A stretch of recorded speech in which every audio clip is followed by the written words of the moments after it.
Okay, in this lesson we are going to go back to some probability and some basic combinatorics, which is permutations and combinations, if that means anything to you anymore. So we're just going to kind of practice with a couple little things. I'm not going to do this whole problem, but this is asking you how many three-letter codes can be formed using the letters A, B, C, and D if no letter can be repeated. So one of the things you can do to solve this problem is you can simply do what's called a sample space. And a sample space is when you list all of the outcomes. It's hard to keep track sometimes of all of your outcomes, so it's best if you keep them in some sort of a system. So I'm going to just do all the ones where I have A first. So I could go A and B, and then C, or I could go A and B, and then D, or I could go A first, C second, B, A first, C second, D, or I could go A first, D second, B, A first, D second, C. Those are all the combinations where I have A first. And I could repeat that then and do B first and C first and D first and whatever. I just can't have any letters. So one of the ways you can solve that is a sample space. I'm not going to finish all that out, but that's what you could do. The other thing you could do, of course, would be to do a tree diagram. Okay, so if you do that, then you go something like this, and I won't do this whole thing either, but your first choice could be a B, a C, or a D. If you drew an A first, your next choice is B, C, or D. If you drew A or B, then it could be, of course, C or D, B or D here, B or C here, and we can keep going and going and going and going. But that's what you would do. The easier thing to do, and here are the sample space listed. The easier, and here's a tree diagram completely listed. Okay. The easier thing to do on that problem would be to use the counting principle and count how many outcomes you have each time. Okay.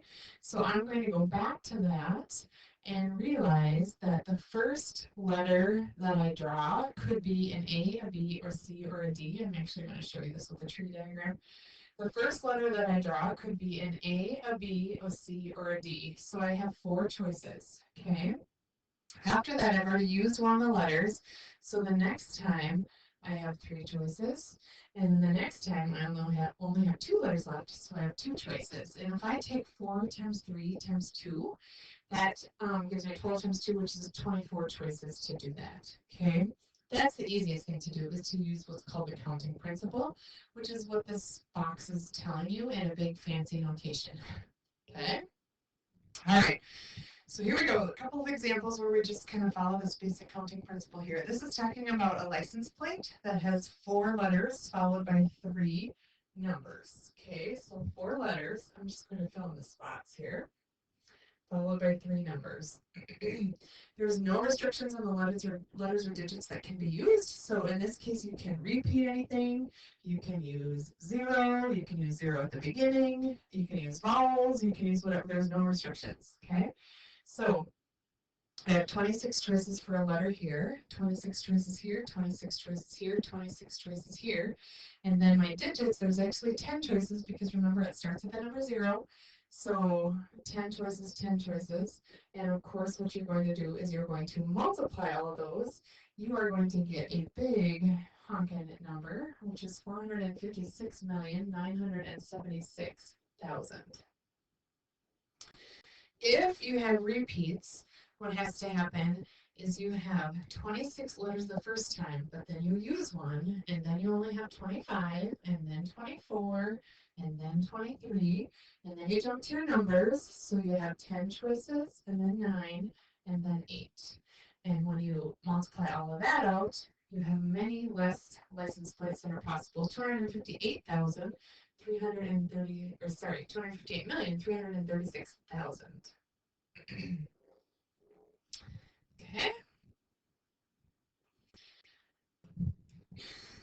Excuse me. All right, we are now going to look at permutations, which is an ordered arrangement of objects. Okay. Order matters. That means you're not only going to select a group of objects or people, but you're going to do something specific with them once they're chosen. So they're going to have a certain spot to sit in, or a specific job to do, or a specific prize that they're going to get, or something like that. But order matters. It's more specific than what we'll learn about here in a second, called combinations, where the order doesn't matter. Okay, this is asking you to figure out how many 8-letter words you can form from the word computer. They don't have to be logical like English words, just basically an 8-letter code of some kind using those letters. Okay. Um, as you can see, every single letter in the word computer is different. But order does matter here. If I was punching in a computer code, it would be different if I typed in the word like this versus typing the word backwards like this. The computer would not recognize that code if that's how I typed it in. So order does matter, which means it's a permutation. Okay. If you look in the boxes in your notes here, you can do this several different ways. If you're using all of the objects in your set, so in this case I have 8 different letters and I'm using them all, and it is a permutation, I can just simply go 8 factorial. By the way, the factorial button is on your calculator under math, and then scroll over to PRB. And the factorial button is there, the permutation button is there, and the combination button is there. They're all there. Okay, so I can do this as 8 factorial, or I can recognize that this is a permutation. I have 8 total objects. It's a permutation, and I'm choosing to use all 8 of them. Okay, or I can use the fancy formula that is in, not here, this box right here, which is basically in this case I have 8 and I'm choosing 8. Okay. Um, so I could use that too, and I could set them in there. And if I do that, that will end up being 8 factorial over 8 minus 8 factorial, which is 0 factorial. And I know it seems like you can't have 0 in the denominator, but 0 factorial is actually 1. It's one of those things like something to the 0 power is 1. 0 factorial is 1, so you don't have 0 in the denominator. Okay. Any way you do this, however you do this, you will end up with 40,320. Okay. All right. We kind of have talked about these boxes already, but I'm going to show you this. In this person, oh, wait, hang on.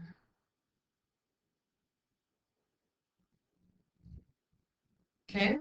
In the next one, it's asking me to figure out, count the number of different 3-letter words that can be formed, 3-letter words this time, that can be formed by using the letters in the word computer. Somehow I'm missing my slide on that, sorry. 3-letter words that can be formed by using the letters in the word computer. So if you're doing only 3 letters, then you have 8 objects, you're doing a permutation, order does matter, and you're choosing 3 letters, okay? And if you do that, you can type it into your calculator by just doing the 8 first, and then to get the permutation button, you're going to go math over to PRB and choose the NPR button, and then of course put the 3 in, and you can do it that way. Or you can recognize that this is 8 factorial over 8 minus 3 factorial, which is 8 factorial over 5 factorial. You can type it in that way too. Either way you do that, in this case, you're going to get 336. Okay? And then we need to use the word distinguishable. Okay, somehow my slides are missing for this, so I apologize. But in your notes on the next one, you want to figure out how many ways you can arrange the letters in the word distinguishable. Okay, so I'm just going to write that letter here, or that word here, distinguishable, except for I need to know how to spell.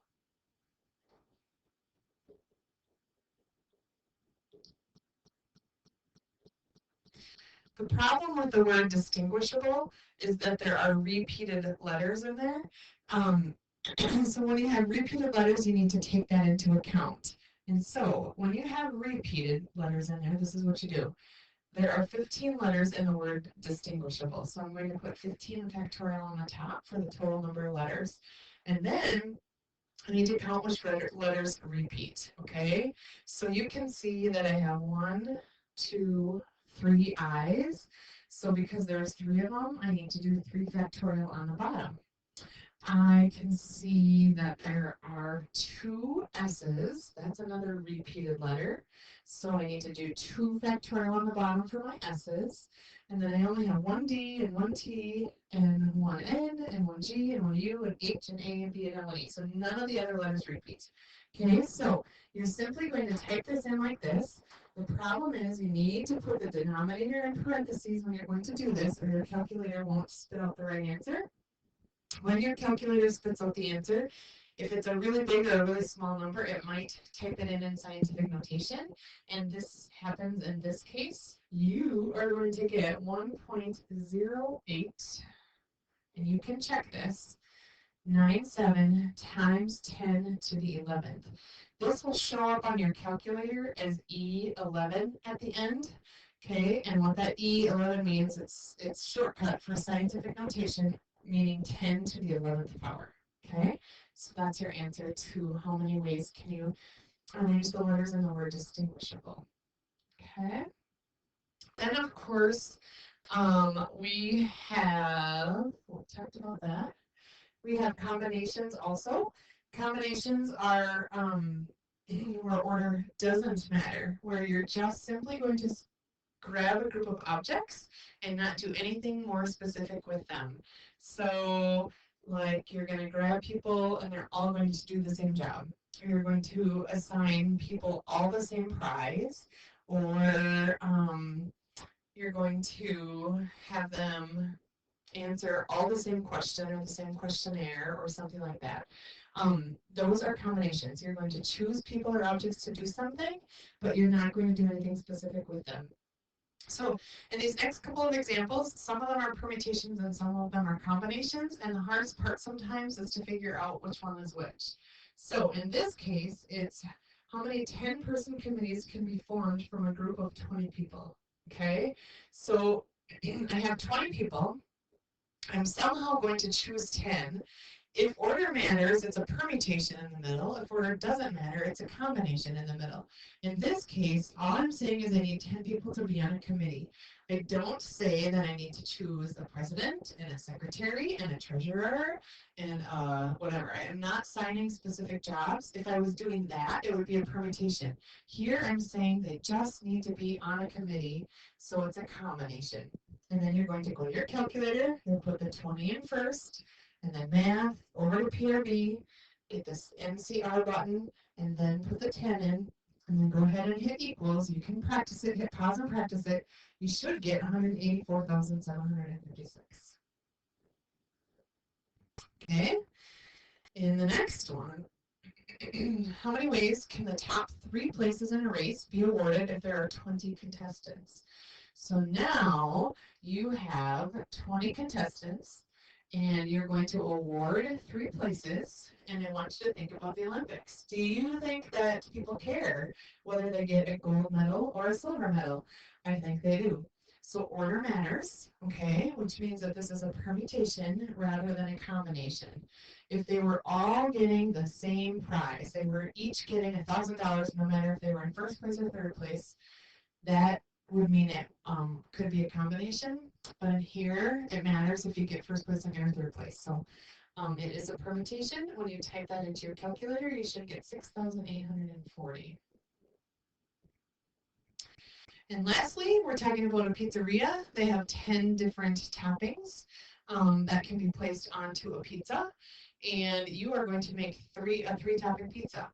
Okay, so we have 10 toppings to choose from. You're going to choose 3, and you need to decide if order matters. So you need to think about if someone's making your pizza and you want sausage, mushrooms, and onions on it, and one person makes it and puts the sausage on first, and then the mushrooms, and then the onions, and a different person makes it and they put the mushrooms on first, and then the sausage, and then the onions, or whatever, a different order, do you still have the same pizza? And you do. Okay, so order doesn't matter, which means that this is a combination. And if you type that into your calculator, you should get 120. Okay, and that is today's lesson.